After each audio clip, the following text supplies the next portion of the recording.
She got the right idea. Let's go. That's a Q102 right there. Hello, everybody.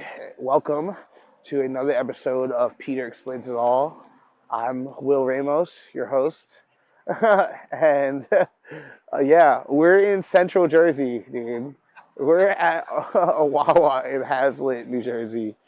And this episode is about the song Passing Through the Hourglass. It's been a minute since you saw me last. The sand is falling in our hourglass. So, this one, man, there's a lot that goes into this song. There's so much history to go back on. Like, we're writing in like 2022. We were writing like Car Keys at the time.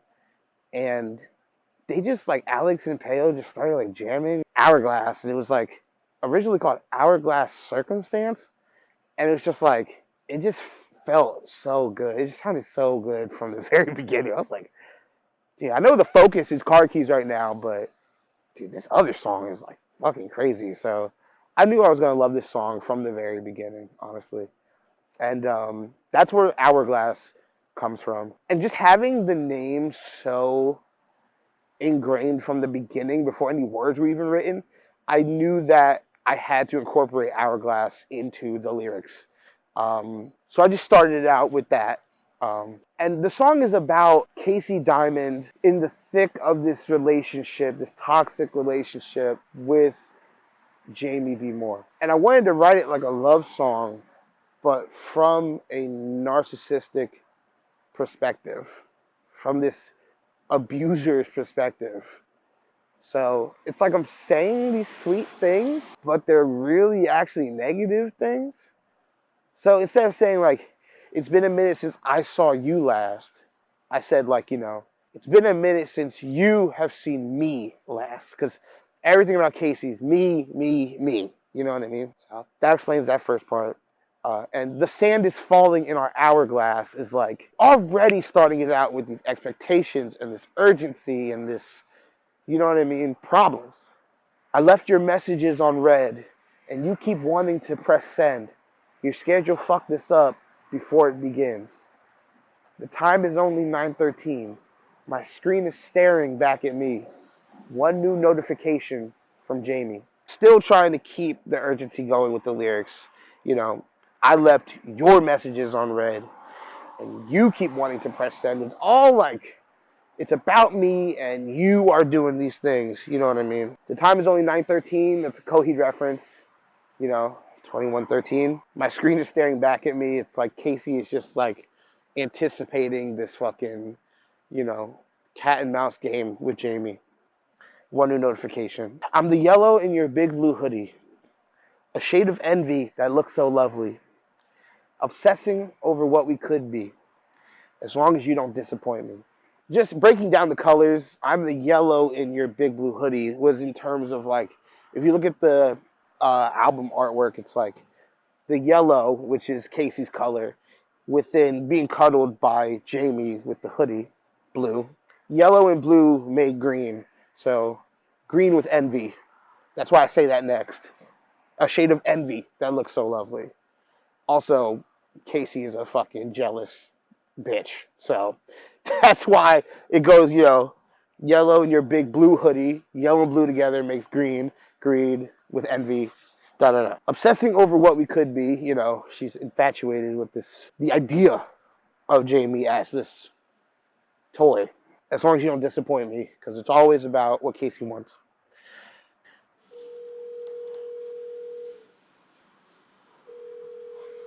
I really hope he answers. It's Alex. Hey, Alex. I am shooting the episode for Hourglass. Peter Explains It All. And it's coming up to the... Do you want me to explain that on camera? Should I leave that part out? Or do you want to, like, do a separate... That's, like, literally what I was going to say. That's all I know.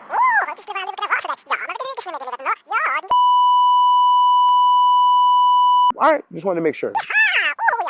All right. Thank you. All right. It comes in walls, not waves. So I just had to call Alex to just make sure I had this straight. But yeah, that's actually a line that he wrote. It was something that was said while he was, going through a breakup. That's like a under oath one-liner. That's a tattoo right there. Like, when I heard that, I was like, dude, that's fucking insane. The red flannel on the bedroom door. Did you see it? Did you see it? Kismet rearranged. Your heart aches conveniently. You want to hold me. You're dying slowly. The red flannel on the bedroom door is hinting at, infidelity between, Casey and Morgan. Morgan, of course, has the red flannel.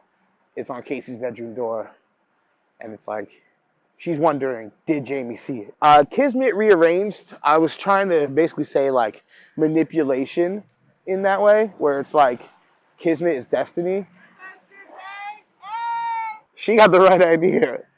Let's go. That's a Q102 right there. Yeah, I learned the word Kismet from Shane from Down in It. I'm like, that's such an insane way to just say, like, destiny. I like that word way more. I'm always on, like, thesaurus.com trying to find other words.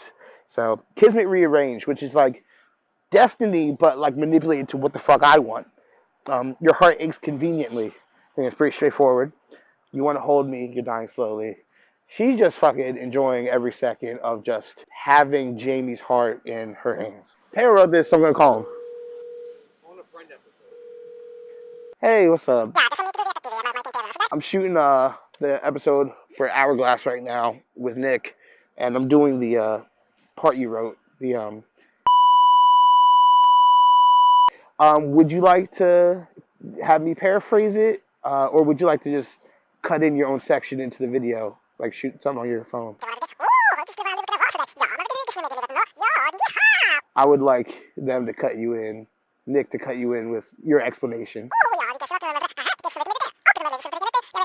Yeah, because I feel like you could phrase it much better than I can. Yeah, I literally just did this with Alex because of it comes in walls, not waves. Yeah, I'm talking into the camera right now. Yeah. So, Peo's gonna come in 5, 4, 3, 2, 1. All right, I'll talk to you later. All right, bye. Hello. Welcome to Peo Explains the one part he wrote in that one song. Yeah, so sometimes I write lyrics and I write parts and stuff like that. I've actually written lyrics for full songs for 2 Kaonashi songs, but this part specifically in Hourglass, Peter wanted to leave it empty, but it was like the major Coheed part for me, right? And I could just hear something there, just like really like very good Apollo 1, right? So when I was writing these lyrics and all this stuff, I literally was just like picturing, not to be like the total Coheed fanboy, but I was picturing just like, how would Claudio Sanchez do this? What would he write? How would he sing it and all this stuff? And so when I was like trying to tell Peter how to do it, I was like, yeah, do it. Do like these weird inflections. Inevitably, Peter did it his own way and it came out sick. But I guess let's start with the lyrics. First part is this what you wanted? A broken heart so haunted. So it's basically just Casey telling Jamie, or more so her thinking this, but like telling Jamie, like, are you sure you want to deal with me?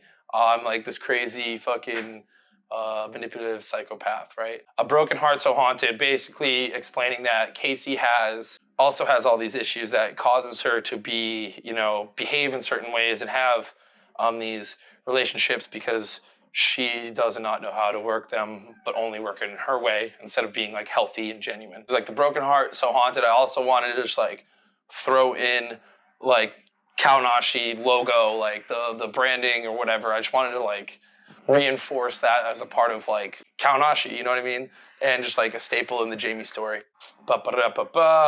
Pay the price for a few minutes of my time. If this love is what you need, then you can bleed me dry. So basically pay the price for a minute of my time is basically just the burden. Like Casey is fully planning on being, emotionally abusive and manipulative.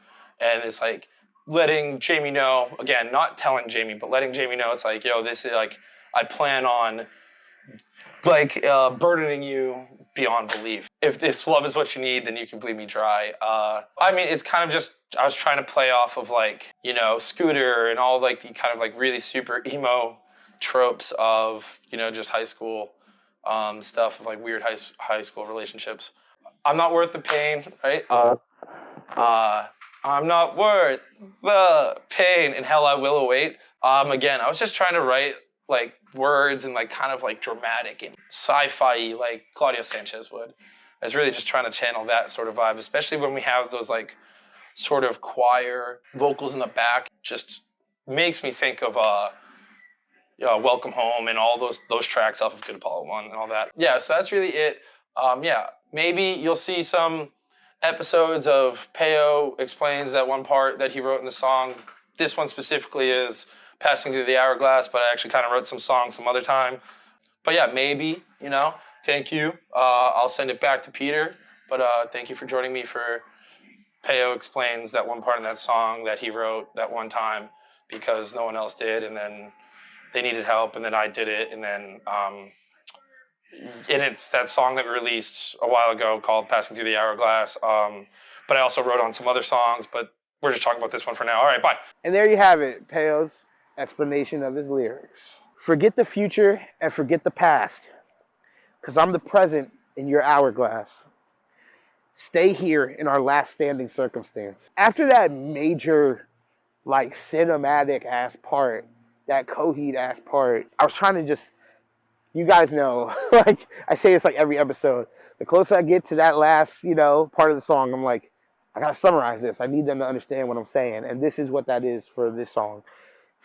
Just forget everything, because I am what matters right now. Casey is saying that to Jamie. Forget what you got ahead of you. Forget what's happened, you know, behind you. I am the present. I'm right now. You know what I mean? And, you know, I'm the present in your hourglass, present tense, and like, I'm a gift. You know what I mean? To you. And stay here in our last standing circumstance, I'm pretty sure is a Coheed lyric. That was Alex as well. I think it is. Let me see. I'm going to copy and paste it into the Google search bar. Stay here. I wish I had Devin here right now. We really like that band.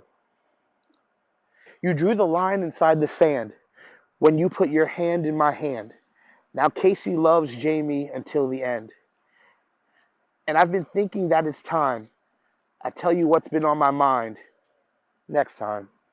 I'm trying to keep that same motif of just like the hourglass and sand, you know. So you drew the line inside the sand is like you made it clear that we are in love when you put your hand in my hand. And it's still this like, you did this, you know what I mean? Now Casey loves Jamie.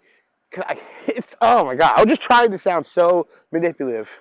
Now Casey loves Jamie until the end. It's like, see, I love you. I'm the one helping you. You know what I mean? And I've been thinking that's time. I tell you what's been on my mind. Next time. You know, that's what I was trying to go for with that. It's like, you think that you're going to get this closure, this communication, but you're not. It never actually comes. This is a very, very manipulative relationship. Would you love me if it hurt? Would you jump out of my Camry if I asked you to head first? If I ran you over and put it in reverse, would you hop back in or tell me I'm the worst? This is a shining moment on the EP for me. I love this part. I was writing it at like 3 a.m. I thought I was goddamn Shakespeare. I'm not gonna lie when I wrote this shit. One of my favorite moments ever. It's just like, I was listening to Bayside, like nonstop. I usually listen to Bayside nonstop, like when I write Kaonashi lyrics. And it was just like, I don't know, it was remind me of Coheed, like the part, like, but it was just so low and it was such a relief. And I was like, I've never done like something low like this before, like singing. So it just felt right. And I just wanted to, I'm thinking of it as like Casey like laying on Jamie and just talking like these hypothetical situations, you know? And it's like, would you love me if it hurt? What a fucking toxic, what a, you know, knowing who it's coming from, it's like, you know, basically, do you give me the pass to fucking treat you badly? And just to bring the Camry back around, because that's the car that Casey drives, blood red Camry, dance party. Yeah. Would you jump out of my Camry if I asked you to head first? It's just like, would you do anything for me? Would you really love me? You gonna call me like you said you would? Throw some D's, rich boy. Anybody? But yeah, that's what I was trying to say. Are you gonna tolerate my abuse? That's what those questions really are that she's saying. Let me look up. I forget exactly what song, dude. I like that shit. Really came straight from Bayside, but I made it in my own way. Existing in a Crisis, Evelyn. That's the fucking song. The beginning of this fucking song. Go listen to that shit, please. Like after this, because think about the end of Hourglass and think about the beginning of that song. He says, "I'm so tired of the stupid games you play.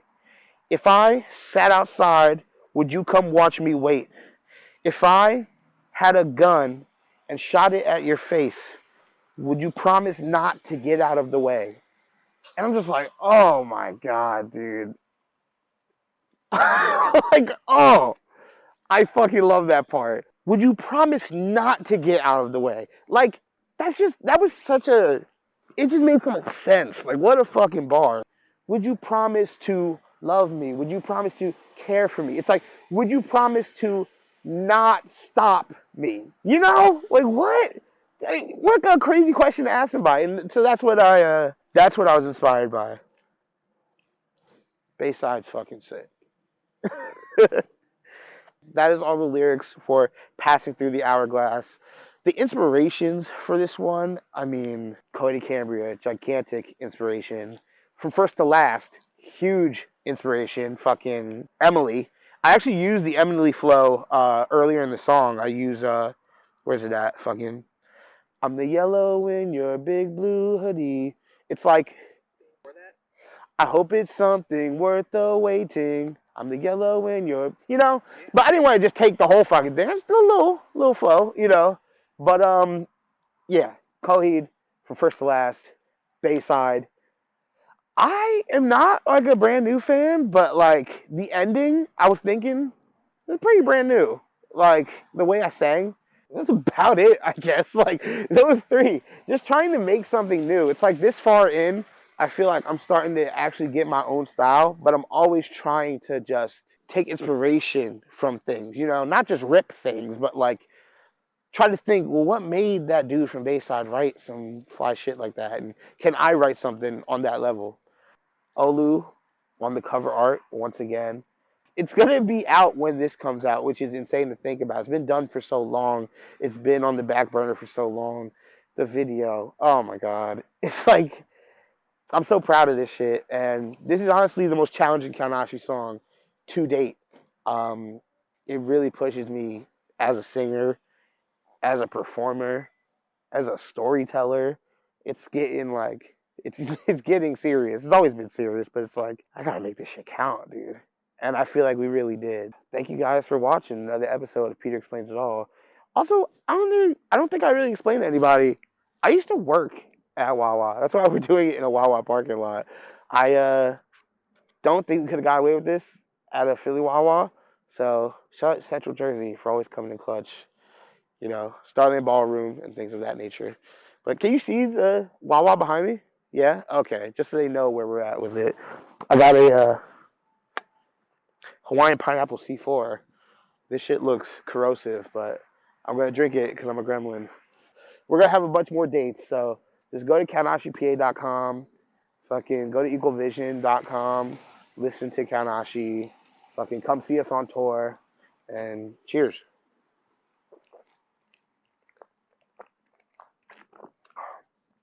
That's not good.